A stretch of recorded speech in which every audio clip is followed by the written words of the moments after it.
Welcome to the Events Podcast. I'm your host, Dan Taylor, and each week I talk with event professionals about how they plan, promote, and run their events. We help you build your events empire by growing your business around live events. Whether you're running small meetups or conferences, trade shows, and concerts, we focus on finding actionable tips that you can use straight away. This podcast is sponsored by EventsFrame. Check it out over at eventsframe.com. Make the switch from Eventbrite today to our amazing ticketing and registration system with no ticket fees. It integrates with all the major payment gateways such as Stripe, PayPal, and Braintree. And we also have the best email integrations out there, including MailChimp, Zapier, Infusionsoft, Aweber, Drip, and many, many more. You can use our versatile website builder or embed tickets directly in your own site. We've got thousands of live events on EventsFrame, ranging from small community meetups to large trade shows and conferences. EventsFrame is especially good for anyone wanting to run multiple events, as you can host an unlimited number of events on your EventsFrame account. Most ticketing systems charge you a minimum of 3% of the ticket price, but we just have a flat, low fee with no ticket fees and no restrictions. There's genuinely no system out there that is cheaper than EventsFrame. So head on over to eventsframe.com for a free 1-month trial. And we also have a special offer just for podcast listeners. Email me at dan@eventsframe.com, dan@eventsframe.com, with the subject line podcast, and I'll send you a special discount code. So that's all. Let's get on to the interview. Hi, and welcome to the Events Podcast. Today I'm delighted to be talking to Luke Reed. Luke's in the UK and runs a company called Tech Circus, and he runs a bunch of tech-related conferences and summits, including the UX Live conference and the FinTech Design Summit. So hi, Luke, and welcome to the podcast. Hi, Dan. How are you? Yeah, good, thanks. So we're recording this on 8th of January, the start of the year. I'm in Prague. I don't know if I mentioned that before. I have an office here and based here.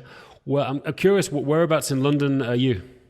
We're based in Aldgate, which is it's really close to Shoreditch in the heart of all the tech scene in London. Cool. And do you have an office there, or do you work remotely or in a co-working space, or how do you organize things? We work in a co-working space. We work with WeWork. It's really good for us because we host quite a lot of our events here. So it serves as a double purpose for us as we grow. That's interesting. WeWork's coming to Prague now. They've just got a huge space here and they're just about to open. And I've used it in San Francisco and New York. So I like it, you know. I mean, I guess you can have private offices there as well, can't you, I think, as well as the open space? That's right. Yeah, we've got our own private office. We use the open space for events, and we also have meeting rooms like the one I'm sitting in now to do this podcast. Cool. Well, welcome to the podcast, Luke. So first of all, I want to just have a look at your background, because I'm guessing, so you finished university, I'm guessing in about 2012, which would make you about late 20s. Is that right? I went to university a bit later in life, if you like. So I'm mid-30s. Oh, okay. I was going to give you credit. I was like, how have you done all this by the time you're 28? I was like, this is amazing. Yeah, so, I mean, can we just talk about how you got started? It looks like you did a few entrepreneurial things while you were still at university. That's right, yeah. So it started whilst I was at university. I didn't really have enough money to pay for my accommodation and my food. I was one of the unlucky middle-class guys that doesn't get any loans and also didn't get any support from his parents. So I had to find ways myself of making money. And I started off by selling tickets for nightclubs in Lancaster University. It was a pound a ticket that I got every time I sold a ticket. So I started thinking of new ways to sell tickets to mass students. Some of the ways that I remember doing it was bribing the football teams and the hockey teams and the breakdancing club, and telling the guys that were running it, if they come down to the event, I'll give them some free drinks, and they brought the whole team down. And it started from there. So started a few businesses selling tickets, and then it led on to creating nightclub nights in Lancaster, because I had a very big ticket network. Before long, I was making more money than anyone else on the campus, running several club nights and making really good money, and that's where I started dabbling with events. It's interesting. Like I only had one student loan, and that was a really small one, and that was 1 year. I basically had nothing, and for me it's crazy. Like, I mean, it's different. Did you have fees when you were at university, or was it free? Yeah, I had fees, and I had, as I said, I started university a bit later, so it was just really unfortunate because my parents Hadn't lived with them for 8 years. We got on very well, but hadn't lived with them for years. And they still, made me pay the fees and the tuition and all that stuff. So it got no support whatsoever. I had enough money just about to cover my rent. So I had to find a job really to support myself. It's funny. I mean, when I went, there was no fees, and still a lot of people I know got hugely into debt. And I just had jobs the whole time. Like I did loads of stuff. I worked on the door in the club. I worked in barman. I just delivered pizza. I was in the Navy unit. I did a whole lot of things. And I think a lot of people are just lazy, to be honest. Like I hate to say this, but like you don't need to get as in debt as most people do at university nowadays. Well, that's exactly it. And for me, I made a really decent amount of money. I was making at least about £1,000 a week on some of the weeks. So I probably made more money when I was at university than I did when I left university. I don't think there's ever been such a time in my life where I've had so much disposable income. And it was great. We charged £3 per ticket, 500 people rocking up, £1,500, take away a few of the costs. And, we're making serious money and living a good life for it. But it did start off with hard graft. I had to go to pretty rubbish nightclub nights and sell tickets for £1 each. And, selling £15-20 of the tickets was enough to get my food for the week or whatever. Cool. And what was the first thing you did after university? I saw you did some pub crawls and things as well at university, I see. That was just after university. So yeah. I unfortunately finished university in the recession. I had a degree in marketing, and it was a top university I went to as well. So I thought I'd be all lined up, and like most students, left university and got into the real world. And I had to pick up the only job that I could get, which was a sales job working for an account sales company. So doing like accountancy product sales. Right. Couldn't think of anything much more dry and boring to do, if possible, if I tried. But it was a great learning curve. It sort of, gave me a bit of sales experience. And that's when I started up the pub crawls, because I was still reminiscent of my university days, thinking, I was making so much money doing these club nights. I've left now, graduated, got a job. Doing something I don't particularly like that much, but it's paying the bills. And I thought, how can I make some extra money? So I started up a pub crawl business, and we charged people £10 to go on a pub crawl. And we negotiated with all the bars free shots. So we'd say, bring 50 to 100 people to your bar, and you have to give them a free shot. And so the guys got 5 free shots, and we did a deal with a nightclub to get them for free. For £10, they got 5 free shots, a pub crawl, and free entrance to a nightclub that cost £10 normally. So it was a nice side income, and it meant that I could, as I said, it was the recession, so I was on real minimum money and quite bad commission at the time. There was no jobs for graduates. There was no graduates in my company. It was all experienced salespeople.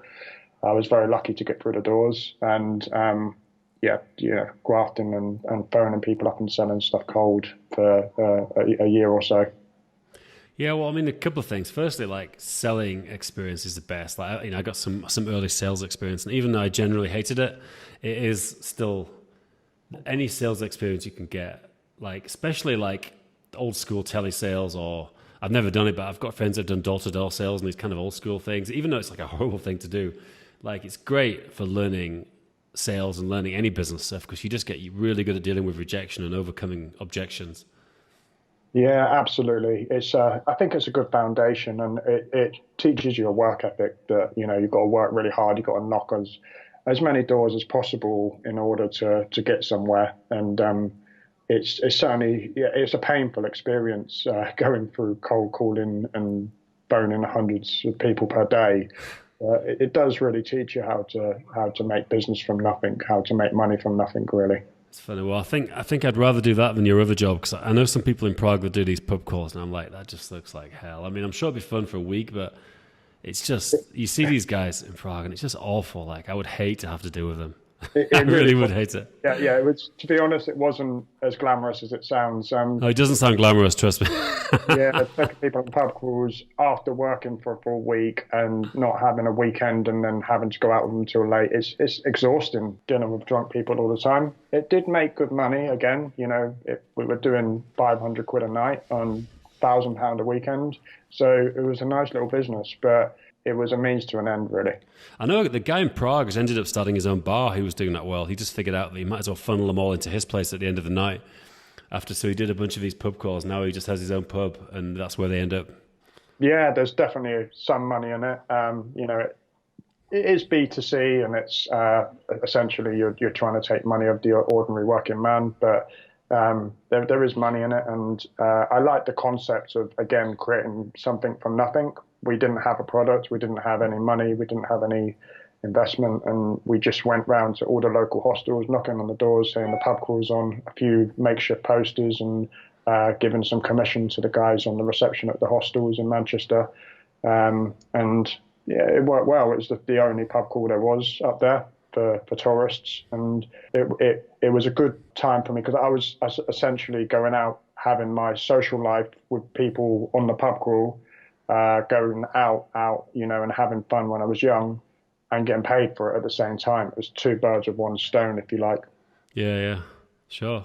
Well, and so what was next? You got into recruitment by the looks of it. Yeah, so I got a lucky break. After being in the sales company, I worked for a small niche recruitment company in Manchester. They're fairly unknown, to be honest, but they dealt with regulatory risk in the recession. It was quite a big thing that all the banks had to be compliant with what the government and the CSA were putting out at the time to ring fence banks from avoiding another recession. So the only area that was making money at that time was risk within banking. So I worked for a regulatory risk recruitment company, which was dealing with Basel II stuff and like quite senior risk directors and things like that within banks. They're doing projects to make sure there's not another recession, essentially. Yeah, interesting. I worked in banking, actually. I worked for an investment bank. I finished, I kind of graduated in the recession before you, so then I didn't even try.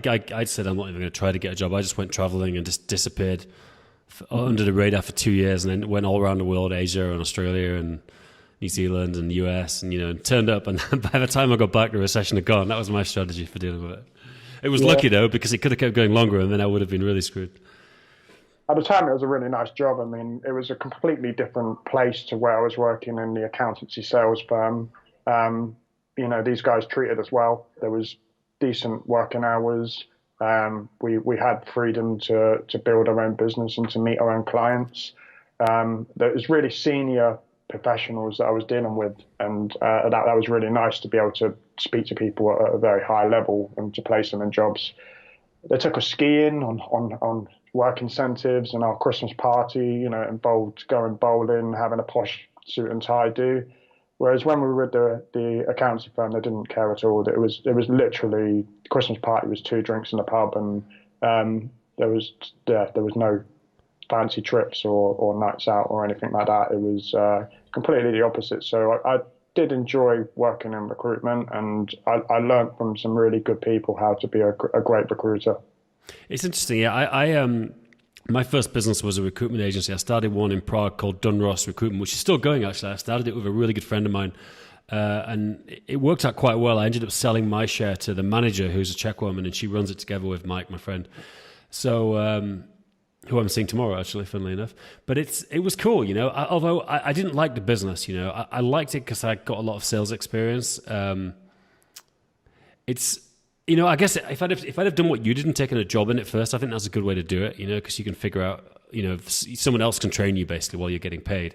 Like I had to learn about the recruitment industry while starting a company, which is pretty tough, but yeah. It's not rocket science, it took us about a year to figure it out, but we did eventually. Well, that's it. It isn't. And it's all, again, about the hard work ethic, putting the time and hours into it, taking the time and consideration to actually care about the people that you're trying to place into roles. And I learned from really good people.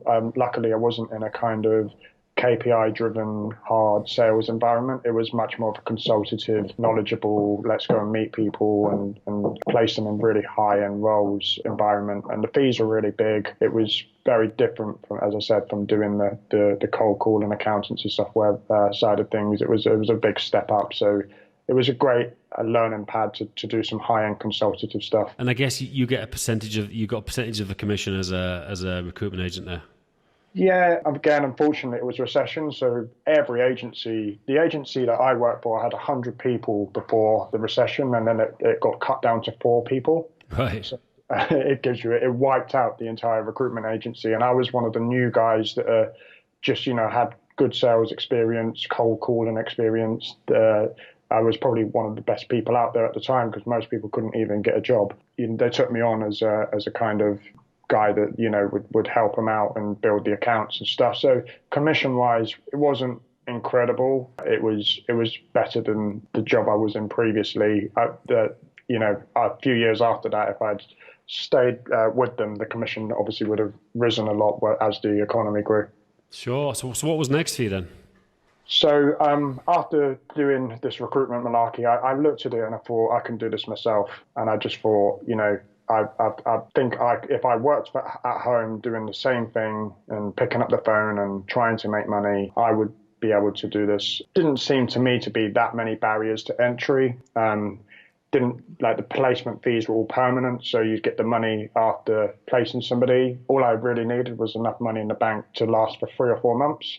And the way that I saw it was that if I was in my job and I didn't place somebody for 4 months, I'd get sacked.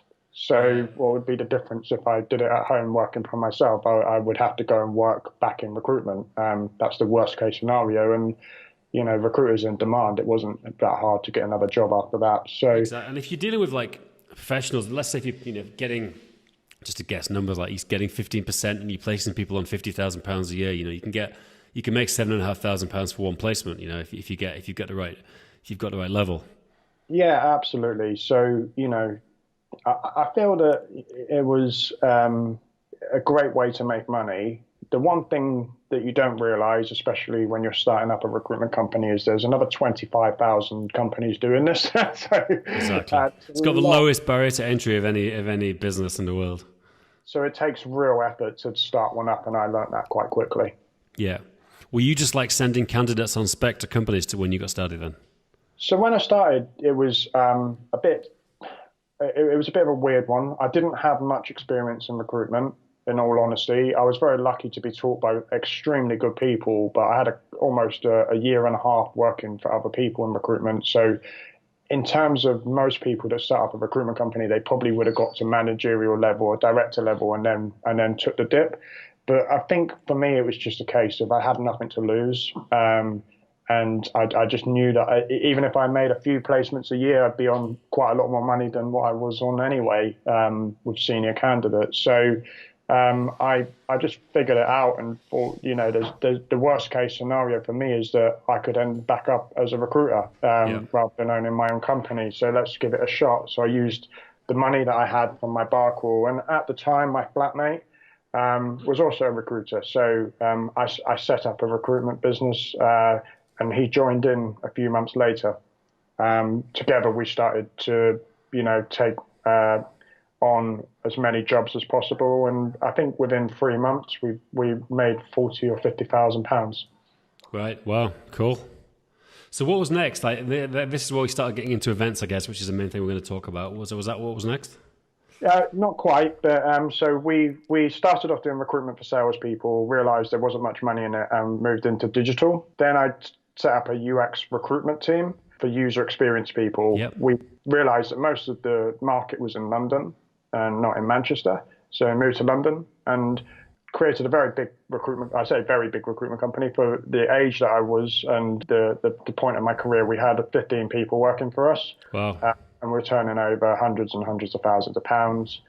We were pretty rich in terms of the money that we were making. And I was creating, jobs for UX people in London. So what happened was I got to about 3 years into my company and I sat there and I thought, I kept thinking to myself, like, what would I do with the money once I've sold this company? Or what would I do with the money once I've made this company big?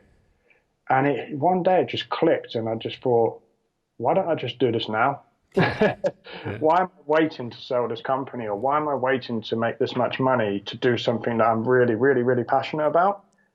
And of course, built into me was this whole events thing from when I was in Manchester and Lancaster University, and I really loved doing that. I found I was really good at it, and it was something that I really enjoyed. Whereas recruitment, it was still the salesy kind of picking up the phone. It was nice networking with people. I love digital, I love tech, so something I'm highly passionate about, but I wasn't passionate about putting people into jobs in tech. Yeah, I was the same. Yeah, I can see that. Just didn't. I'm dyslexic. I didn't like doing all of the paperwork that was involved. I like picking up the phone, networking, talking to people, but reading over CVs, it just wasn't really something that made me feel great. And the bigger the company grew, the more KPIs we had to put in, and the more we were telling people, you have to make this much money. It was all about money, and I just kept thinking, oh, when I get enough money, I'll go and do this. This is what I'm really passionate about. This is what I was made to do. So one day I went skiing, and it's the first holiday I had in 3 years. And I just looked at the mountain, and I remember thinking, I just want to do what I'm really passionate about. It doesn't matter how much money I'm making, I'm not happy. So I decided to go back to my ex-business partner and say I want to be out of the business, and left the business. Right.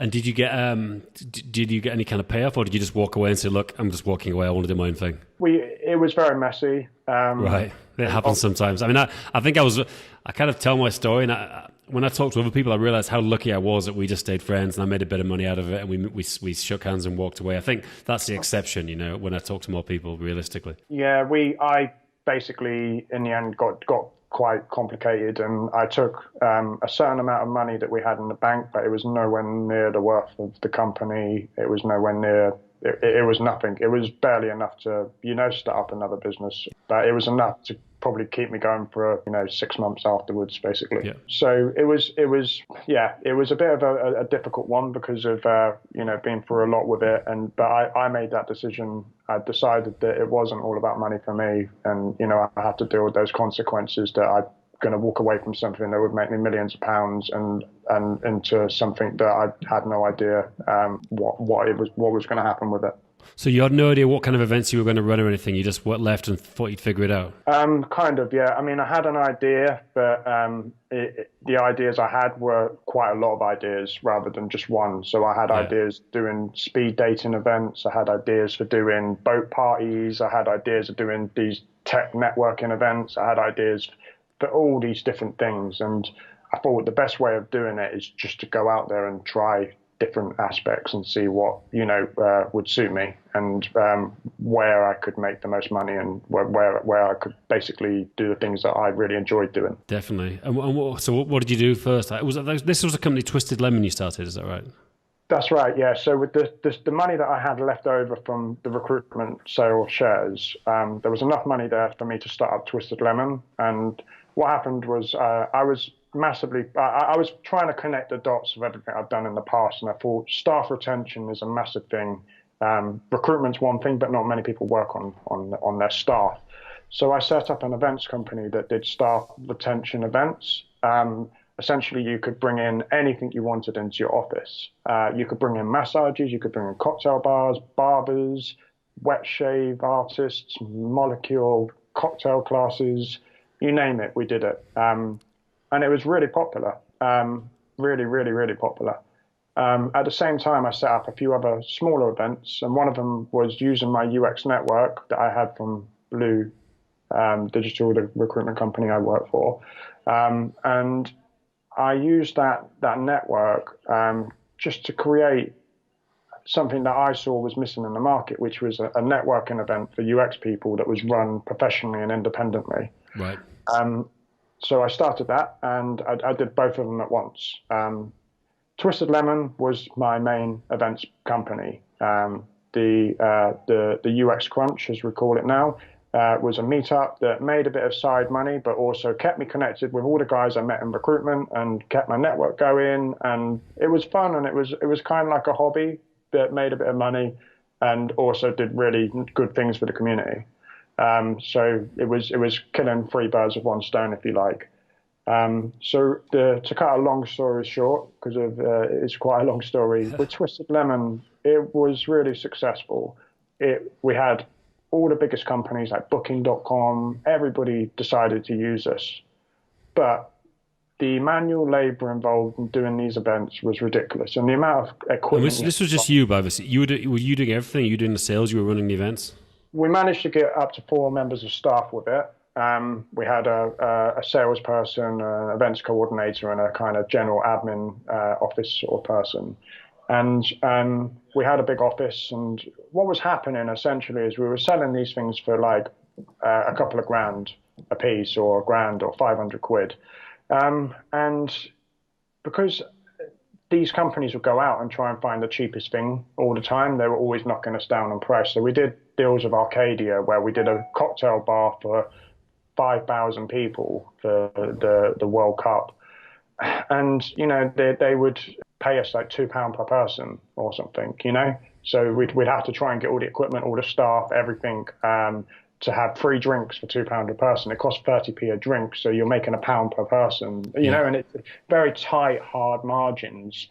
And what happened was the UX crunch, which I was running on the side, continued to grow because of everybody really loved the content and they were really enjoying the events. We were putting some of the knowledge from Twisted Lemon into making good drinks and making it a really comfortable, lovely event. And we were also working with some of the companies from Twisted Lemon and from other places, which meant that essentially, you know, we were getting events in some of the biggest companies in the UK to talk about UX and about user experience design and different elements that we were concentrating on. We did some creative ones and VR and AR ones as well, all things that I'm very interested in personally. And how were you getting people to come to the UX events? Were you charging attendees, or did you have sponsors, or did the venues pay? Like, how you said you were making a bit of money. How were you monetizing this in the early days? Well, in the early days, the good thing that I did, and it's a tip to anyone else out there starting an event, is I charge for it.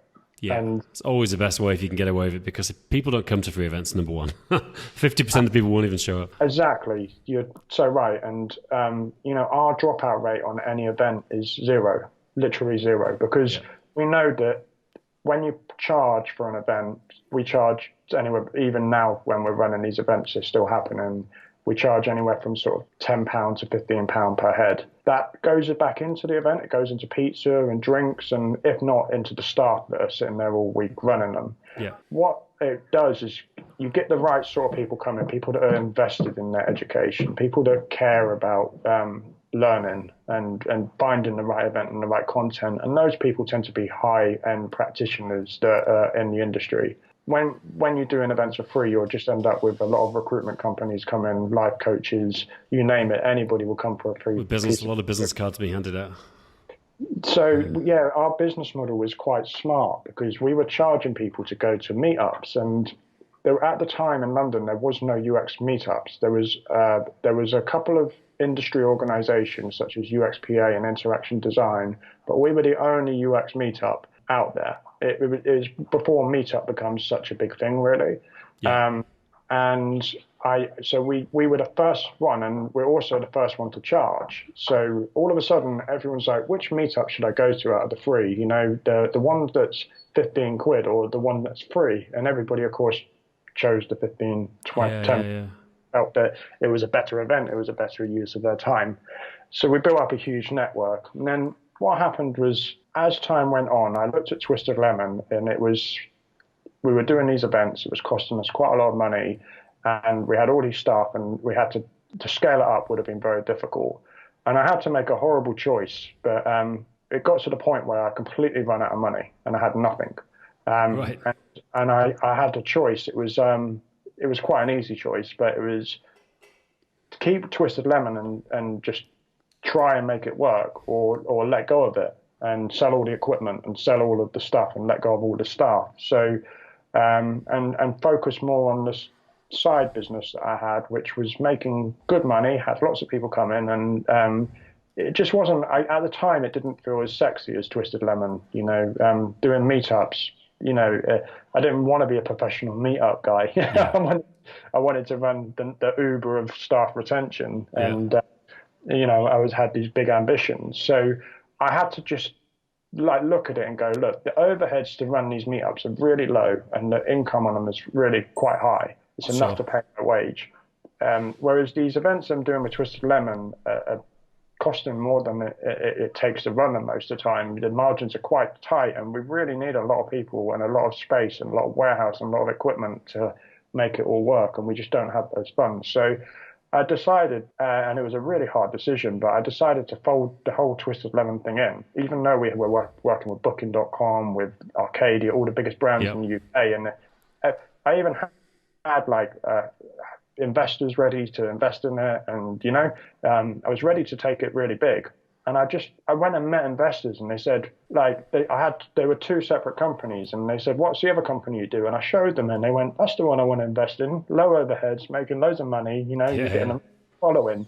And it just clicked, and I was like, it's really hard to do, but I let go of Twisted Lemon, and I just put all my focus into tech networking events, and as a full-time job. And one of the guys that was running Twisted Lemon with me, the sales guy, he was running a lot of these networking events for me whilst I was focused on it. Both of us came together, and we both started working predominantly on the networking side of things. So I'm curious, in these early days for your tech networking events, so this guy came on as a partner, I guess, the two of you working together. So I gave him a small amount of equity in the company, promised him that, the company would grow and one day it would be worth a lot of money. And, he stuck through it, and he was also an ex-recruiter that came to the events. So cool. I recruited him through coming to the UX Crunch. And he was very sales-focused, but also understood UX really well and understood everybody in the industry. So kind of accidentally, there's two really top recruiters that knew everybody in the industry and who were excellent at headhunting and sales, putting together these events for people, using the skills that we had. I think a lot of people looked at us and went, you're not a UXer, you don't know what you're doing, why are you doing these events? But actually, I don't think there's anybody more suitable to run an event than a headhunter who can find the best speakers in the world and best, people to speak at the events, and then also to sell the sponsorships and to sell the concept to people. So that's what we did. We both focused on that, and decided to create a conference called UX Live. So just quickly, just to stick on the meetup still. I'm curious. So obviously you had the lists, you had the UX lists from your time as a recruiter. How else were you promoting? Obviously you were emailing these people directly, but what other tools were you using to get people to the meetups in the early days when you got started? So I did use, at the time, GDPR wasn't a thing. So I did use my mailing lists from recruitment, and the first ever meetup I did got 17 people, 17. Bearing in mind, I took my whole recruitment database, which was tens of thousands of people, from like 17 people showed up and paid. Yeah. And it was a big shock because I thought at least 100 people would turn up. It wasn't a very good event either, in all honesty. We had no pizza, we had no free drinks. 10 people to stand in the bottom of a nightclub in Revolutions. A DJ microphone and a projector screen, people standing up. It wasn't, how it was supposed to be. But from there, we built it up and learned from the mistakes, listened to the feedback. People said, we want pizza. We thought, right, we'll buy pizza. We want this, we want that. And we just started really listening to it. And as Twisted Lemon was growing, as Twisted Lemon was happening at the same time, we progressed from the feedback and built the community bigger. In the first year, I think we had, going to our meetups, I think we had about 500 people turn up to meetups in the first year. But I'm curious, how did you go from the 17 to the 500? How you had the list, but obviously that only got you a few. What other tools were you using to promote? Were you doing like social media stuff, or were you asking people to promote it to their network? I'm curious because it's always hard to build in the early days, and I'm curious to find out how you did it. People ask what the magic thing is. So the magic thing is quite simple. You have to charge for your event because people always want to go to something. We use meetup.com, and meetup.com, it was hard to build a following on that, but it's just consistency and word of mouth. So the key is consistency. And what you see with a lot of people is that they do meetups, but then they just can't be bothered to carrying them on after 3 or 4 meetups because they didn't get the results they expected. It took me a year to get anywhere near 100 people coming to a meetup. Sure. And I had to do speed networking events. I had to do all sorts of crazy things just to get people engaged and get them coming down. What else were you doing? Because that's what I'm really interested in. Obviously, meetup.com gets a few people. Were you like calling around people to get them to come? Like what kind of ways were you doing to actually get people to come? So I would use my LinkedIn status quite often to promote the events, and going on LinkedIn and messaging people. I find LinkedIn a really good tool because of I'm an ex-recruiter. I guess that was a big thing for me. Sure. I had a big LinkedIn network. Messaging and emailing, putting it on Eventbrite and sites that do have the traffic that people look into. But the most important thing was meetup.com for me, mailing lists, and as I said, consistency. People really value word of mouth. People don't realize that most people that come to events is through word of mouth. You've got to get people in, get them sit down at your event, but you need time. It is all about time and consistency. So you need to put on lots and lots and lots and lots of events, and you need the word of mouth to go out there, because when people go to work the next day, they tell all their colleagues that they went to this great event where they had pizza and they learned all about some really interesting subject that they were interested in. The content was obviously king, so we had to find the best speakers. For us ourselves, we don't create the content, but we did have to find the right people to speak, and researching and finding the very, very, very, very best speakers in London was a big part of that. So I think the difference between us and other meetups and why we've been so successful is that we did it as a full-time job.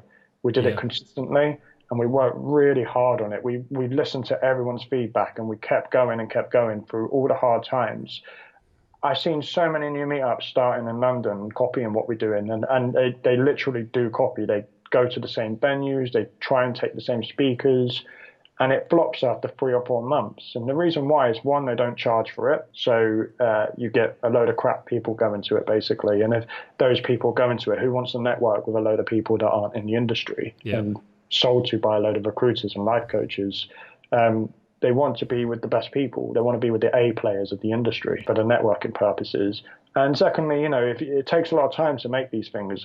We have, even now today, we have a full-time member of staff that just does meetups. That's his job full-time. There's nothing else in his job. He sits and creates meetups as a full-time job. And he's working solidly throughout the week, non-stop, to create meetups. And it just takes a lot of time to do it properly. And do you curate, like for example, if a recruiter applies, do you say, look, I'm really sorry, but it's only for UX professionals? Yes. Well, no. In the conferences we do, but with the meetups, we were quite open about it. We charge people to come, so it sieves out all the free recruiters that are coming. And the recruiters that are willing to pay 10 or 15 quid out of their pocket to come tend to be quite good recruiters in our experience. So we don't limit them. In fact, we encourage them a little, but we don't actively encourage them. But we when we're there at the event, we try and make them feel welcome, because they're the guys that are on the phone all day telling everybody how great this event was that they went last night. They're spreading the word of mouth far more than anyone else. So, you want to keep them close to you.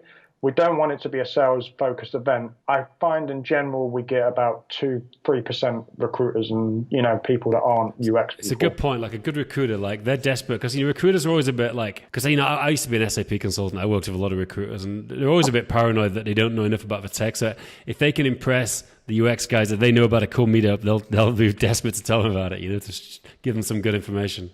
It's such an important thing. And then I genuinely believe that word of mouth is the biggest driver, and not many people work on word of mouth. And creating a really good event and making people talk about it the next day is the key to making a high growth company in this industry. Definitely. So you've run a bunch of meetups, and then you decided to do a conference or a summit, like to capitalize on it and do a big event and make some money. Yeah, such a big leap. So we decided to do a conference called UX Live. It was great. At this point, we had thousands and thousands of people coming to our meetups, focused all of our energy and attention into it. We were running 3 or 4 meetups a month in London, which was great. We looked at our database and we had tens of thousands of people on it. We had a great reputation for what we did. We had people willing to sponsor us, people willing to speak. So we thought we'd put on a conference, but it was extremely scary because we've never done it before, had no idea what to expect, and it wasn't as easy as we thought it would be. Yeah, it never is. So what happened was we started launching it and we signed up a venue. We got great payment terms. Somehow, we persuaded them that we would be able to pay them after the event, which is the first big thing. It's very, very hard to get that with anybody, even now to this day. But somehow these guys had some trust in us and they allowed us to do it. And did they, like, because obviously I always say to people it's very risky to use any kind of hotel or conference venue for your first event. But did they make you guarantee a minimum, or did you say, look, if we get no one, we pay you nothing? It was 100 people minimum for our Right. first one. So yeah, it is really risky. The thing is that there's so many not very good conferences out there that do use church halls and use, these things. And again, the A players, where are they going to go? Even if you've got 100 people and they're all, top 10% of the industry, that's where everybody wants to go. That's where the word of mouth, the guys that are True. about it. So we essentially took the biggest risk of my life, and it was the most stressful thing I ever did. But we signed up paid speakers. We signed up people from all over the globe to come over for this conference. We signed up a venue. We had no money whatsoever. Yeah. We were almost penniless. We were struggling to pay our wages. By putting all of this together, we knew that but at this point, bear in mind, we've had 2.5 years of meetups behind our backs. Had quite a big name. We've done meetups with BBC and Net-a-Porter and some very big brands. Everybody knew us. And so we set up our conference and nobody bought any tickets at first. So we waited and we were trying to sell the tickets, and it's a new conference, and we had a great lineup. We had quite a budget website because we didn't have much budget. Yeah. And what happened was eventually, like getting closer to it, people started buying tickets. That's amazing how late most people leave it, but it's tough to deal with. And I remember 2 weeks before the event, I said, if we don't sell, I think it was 10,000 or more pounds worth of tickets, we're bankrupt. So it was right to the wire, and it was like the last day, or even on the day of the conference, because it was a 2-day conference, people were buying tickets for the next day. We finished the conference. It had the best speakers. It had great content. It was brilliant structured. The venue was beautiful. The food was great. The feedback was 5-star. Everybody rated it as one of the best conferences they've been to. We differentiated ourselves in the fact that we have, like, you could choose your own day. So you could go to a workshop, then you could go to one of the rooms. We had a panel stage where there was live discussions. It was kind of like a little mini festival, but there was only 150 people there per day, but they were, interacting with I think it was 4 stages or 4 different rooms, Cool. 3 workshops and a panel stage and a main stage. It did increase our cost dramatically because we had to pay for all of these speakers to come in and do it, and all of the extra rooms. But we just we took a massive gamble with it and tried to do the best conference we could possibly do. Cool. Well, it paid off. I've got a few questions about the conference. So first of all, did you pay your speakers the first time, or did you manage to negotiate most of them for free, or just some expenses at the worst case because it was your first event? Well, at first we paid our headline speakers. So the big draws, the big guys, we pay. The rest of them we put into nice accommodation. In fact, it wasn't nice accommodation. That was one of the mistakes we made. But It was. It was kind of 3-star stuff, and I learned from that. We have to give speakers much better accommodation. Yeah. But we, and we pay for their flights and that kind of stuff. So the amount of money that was totally spent, it was thousands of pounds. It wasn't a considerable amount, but what I've learned as time goes on is it's not good to pay speakers. I found that, and this isn't us trying to be cheap, it's complete opposite, because our ethos is to spend as much money as we can to make the best conference. But I found that paid speakers they tend to be very entertaining, but they don't tend to be very passionate about the actual subject they're talking about. That's a really good point. I found that a lot. My main business, Apps Events, we run Google education conferences for schools, mostly school audiences, and it's, you can get, I've had a couple of like idiots kind of basically, big names, paid them a lot of money, very kind of, a little bit arrogant, and they don't network as well with the community. And then when you get the practitioners, often, they don't have to have something, because if you've been to a few conferences, you've heard like a load of motivational speeches and you don't need to keep hearing it. It's almost better to have someone that comes in and tells you like, here's 5 things you can use in your job next week, like concrete things, do this, and and you can be a not as amazing presenter and people still love it. I found that time and time again with my events. The same, yeah. It's just, so what we realized is we were paying these speakers, and I have to say, every time I've gone to my own conference and listened to these speakers, they have been the most entertaining, but only they're so entertaining because they have done that talk 15 times before at different conferences, and they've tweaked it and they've played with it, and they know that they can get, £3,000, £4,000, £5,000, £6,000 every time they do a 30-minute talk at each conference. So it's a perfected product, and it is entertaining. But the take-homes that I found that headline speakers tend to be quite confrontational, tend to be quite they're disrupted, if you like. They're trying to provoke emotion all the time. And I found that when you actually dissect what they actually talked about, there wasn't much substance to it. It was just very theatrical and very, inspiring, motivational maybe. But is that what you really want from an educational conference? Do you really want to be inspired about how to ethically, work somewhere, or how to? I'm a bit, cross between, but I do. The headline speakers we had were fantastic. They were the best rated speakers. Don't get me wrong.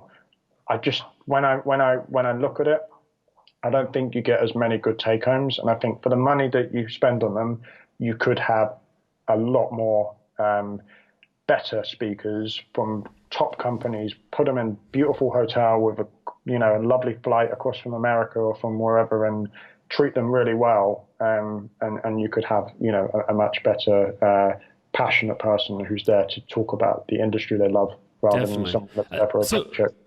Cool. That's really interesting. Another question about how you got people to this event. Like, obviously you talked about for your meetups, you were doing LinkedIn networking and direct messaging people on LinkedIn. I guess adding them as a contact, direct messaging. Were you actually doing, the old school calling people up and calling around the list? Because I'm curious, like, I see a lot of, these big event producers like Marcus Evans and people, they do a lot of that. And in my kind of industry, education for schools, it doesn't work like that. But I'm curious, does that work in your area? Like, did you end up calling people to get them to come? You have to take massive action in order to sell out a conference. Yeah. It's incredibly difficult. Every time I see someone setting up a new conference, I just feel sorry for them. Yeah. I genuinely feel like I don't think they realize what they're getting into. Yeah. Now we've had the experience of doing it a few times. We're very comfortable with doing it, and we know what works and what doesn't. But that first time was incredibly hard, and you have to message every single person you know. You have to speak to as many people on the phone as possible. Yeah. You have to put absolutely everything you've got, every last penny you've got into marketing, everything you've got into it. It was a case of for us, we were working 15-hour days, trying to get people to come, and it was really difficult, because if you haven't got a name or a brand and no one's been to your conference the year before, it's tough. Nobody wants to go to that. They want to go to the one that everybody's talking about, the one that everybody knows about. So all I can say is the actions have to be massive to sell it out. Is there any particular way of doing it better than any others? I think LinkedIn and messaging people directly and letting them know about the conference is a really big one in our industry. Like you said, not many people on the phone. We were very fortunate that we had so far our company, I worked it out recently, we've had over 200 speakers alone speak at our events. Yeah. So we had massive meetup groups that we could message out. We could put it on Meetup. We could put it through all of our. We had a massive mailing list full of people that had paid and been to our events before. We had thousands and thousands of people on it. But even with all of that, you're looking at selling 25, 30, 40, 50 tickets through that means. Yeah. You got to really push on every single area. It's no one solution to it. It's you have to go on everything. So do you think the phone still works? Like, it hasn't gone away? Like, you still get people that way just by calling them up and even if they don't want to come, they'll maybe recommend someone else? I think that phone calling is, yeah, I think it's done and dusted personally, but Really? I think that phone calling people that you know warm is fine. Yeah.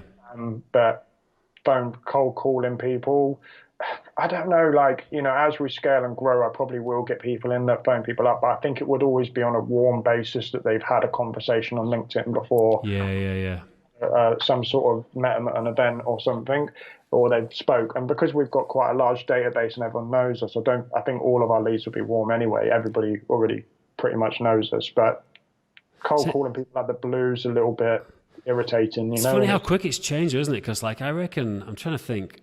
I think 5 years ago, something like that, I would get cold calls all the time, and it didn't even bother me. As long as the guy was cool, I'd say, "Look, I'll say sorry, it's not for me." If they got pushy, I'd like, "Come on," but it didn't bother me. It was just part of business. You would just get cold calls like every day, from all different kinds of things, recruiters, people, some events, financial advisors, like everything.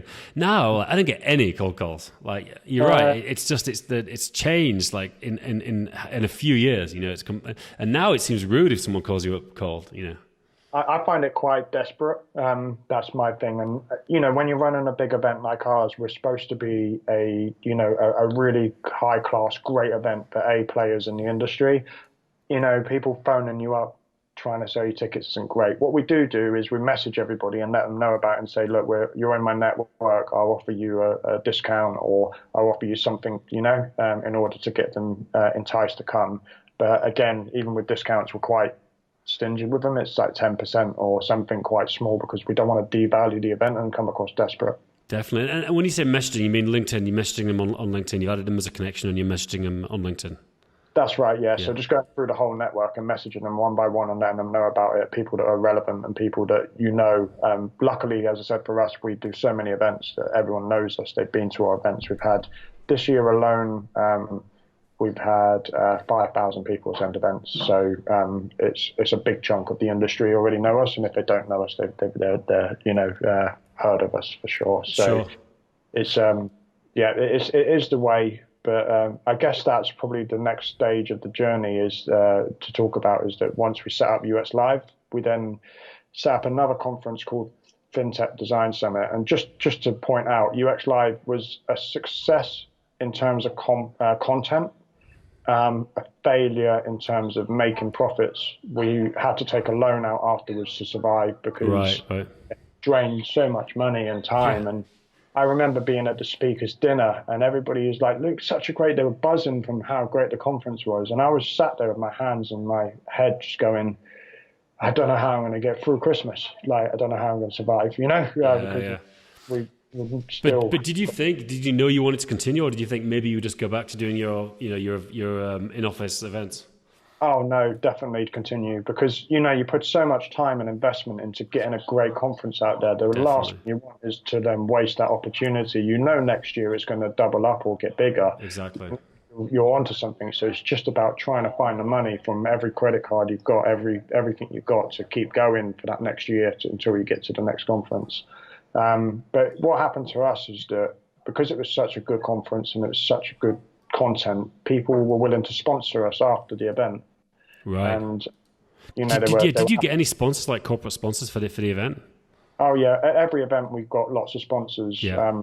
But again, we do a lot of these community events, so they all are events. It was quite easy for us to find sponsors and partners. So yes, there is a lot of sponsorship involved, but a majority of the money does come through ticket sales. Don't get me wrong, but yeah, in terms of having a bit of extra cash flow and getting, being able to pay for these speakers and their flights and things that you need to pay in advance, or wages even.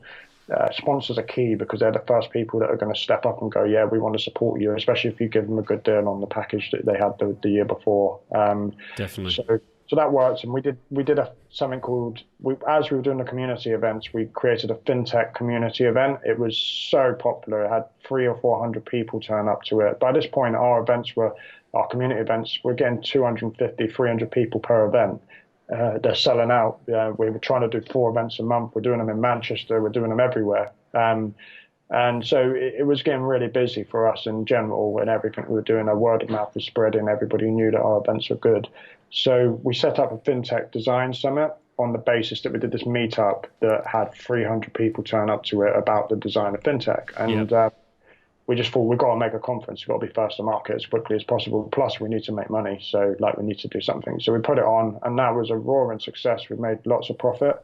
We had charged more for the tickets. We learned from a lot of the mistakes we made on the first conference, kept the cost low, margins high, created something the industry really wanted. The feedback came back amazingly great. And that was the start of the company, really, because at that point we had money to invest in new staff and new conferences and new websites. That takes us back to the sort of last year, April. And within the last year, we've now gone on to have our second UX Live after the FinTech, and that was absolutely amazing. We quadrupled numbers, so we had, I think it's quadrupled. No, we did we tripled numbers in terms of attendance. So we tripled numbers. In terms of revenue, we more than quadrupled it. And the name became big. Everybody wanted to be at our conference, this cool conference. We were offering things no one else was offering, massages. We were offering a cocktail bar at the end of it. Free drinks. I tell anyone running a conference, you need a free drinks party because people love it. Yeah, all that kind of stuff. But more importantly, we're getting the best venue. So we just picked the very, very, very top end venue. And, it was an amazing venue. We used the Crystal and Excel. It was very, very expensive, and but people loved it. And they came along and they had a great experience. And we were able to charge decent money for the tickets. We paid a lot of money on speakers. More than 50% of the income of the event went back into the event, and the income was very large for this one. Compared to the first year. And, from having those two really successful events now, we're able to launch the FinTech Design Summit 2, which is almost nearly sold out. Then we're launching an e-commerce design summit, which is very much like FinTech Design Summit, but for e-commerce people. We're launching a behavior and design conference called the BAD Conference. Then we've got UX Live 3, which I'm hoping if it quadruples again, is going to be more than 1,000 people going to it. Teams doing well. The events that we're doing for meetups, we've just launched them in Amsterdam and Manchester, and the community's growing, and we're just about to launch our site. So it's really snowballed off the back of just sticking to our guns, providing really, really good content, not cutting corners on costs. And, we have to be tight when it comes to events on every single aspect, but things like massages, they're expensive to give everyone a massage, but it makes the event a big thing. Everybody gets a massage, it changes the whole experience of the event. Just silly little things like that, goodie bags, having decent lanyards. I do think it's advisable to keep costs low, not to spend probably too much on speaker fees, but to spend a lot of time researching who the very, very best people in the industry are, and to spend a lot of time figuring out what the best subjects are. Cool. And it's a bit of a seesaw. Something's got to dip. Like you either spend loads of money on speaker fees, or you spend loads of money on the venue, or you spend loads of money. Something along the line, you've got to try and dip a little bit. And I think as you get larger, like you said, then you can go back to your church hall, and then you can do it up. And you can, instead of doing a day delegate rate, you can go into a church, or not, I say a church hall, but like a free or cheap venue. I know what you mean. Co-working space, there's a lot of options. You put your own caterers in and your own food in, but you really need to have big numbers. You need to have like 700-800 people to do that kind of thing, in my opinion. How many meetups are you running a year now? We do about 50 a year at the moment. Oh, cool. And I'm curious, like we talked at the beginning, you're working in WeWork. Because apps events, we do like about 300 events a year, but a bit more, but I think 320 maybe in 2018. And we have a team of 10, but we're all remote, which is kind of the way I like it. I was kind of from that background of being nomadic, and, our team are all over the place. We have people in the UK, US, here in Czech Republic, Philippines, Thailand, probably missed somewhere, Peru, got a team member in Peru. And I like that, but I always think, should I get an office? Should I have an office? Is it more efficient to have people there, can listen to what they're saying, can give them advice? I don't know. Where do you stand on that? I work from home. When we started this business, we started from home. Because of Twisted Lemon sucked up so much money and I had nothing left, I had to get rid of the office, sell all the equipment and go back to working from home. And I did that for 6 months with my colleague. And I found it really depressing, personally.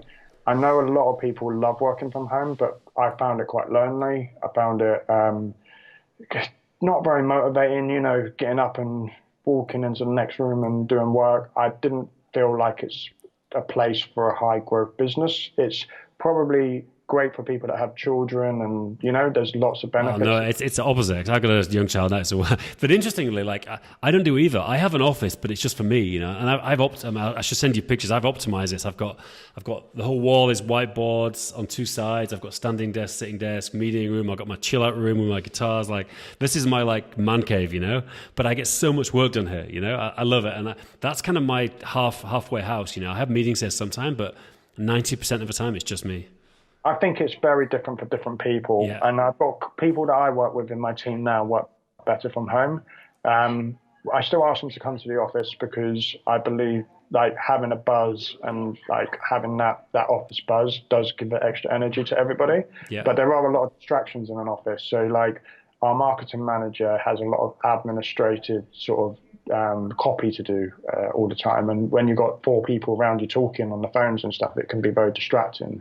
So certain people work from home quite a lot for us, and they take different days to work from home to get certain processes done. I believe flexibility is the key, but I also feel that for some people working from home isn't actually that nice, and I've seen a lot of stuff on LinkedIn saying working from home is so great. For me personally, I found it I'm a very optimistic guy. I don't, suffer from, luckily, touch wood, I don't suffer from any mental health issues, but I found it quite depressing working from home. I found it, I wasn't very happy. I was I felt like it was Groundhog Day, getting up every day, walking into the other room and sitting down, doing work, and then finish work. Maybe it's because I'm a workaholic and I like working all the time. Yeah. I couldn't really separate work from home, and when I go to an office I can work, and then when I come home I can be at home and do my home stuff. So I think it's different strokes for different folks, really. Some people love it, some people don't, but having an office for me is a really good thing, and I think having an office is good for business in general. Yeah. Well, look, Luke, great to talk to you. It was a lot of fun. Thanks a lot for your time. And I think it was a really cool chat. So all the best with the business, and let's maybe have a catch-up interview in a year and we'll see how things are gone. Thanks so much. It's great speaking to you, Dan. Do you want to sell more tickets to your amazing events? EventsFrame event ticketing has been built to minimize the amount of time it takes to buy a ticket. Result? You sell more tickets. Check out eventsframe.com.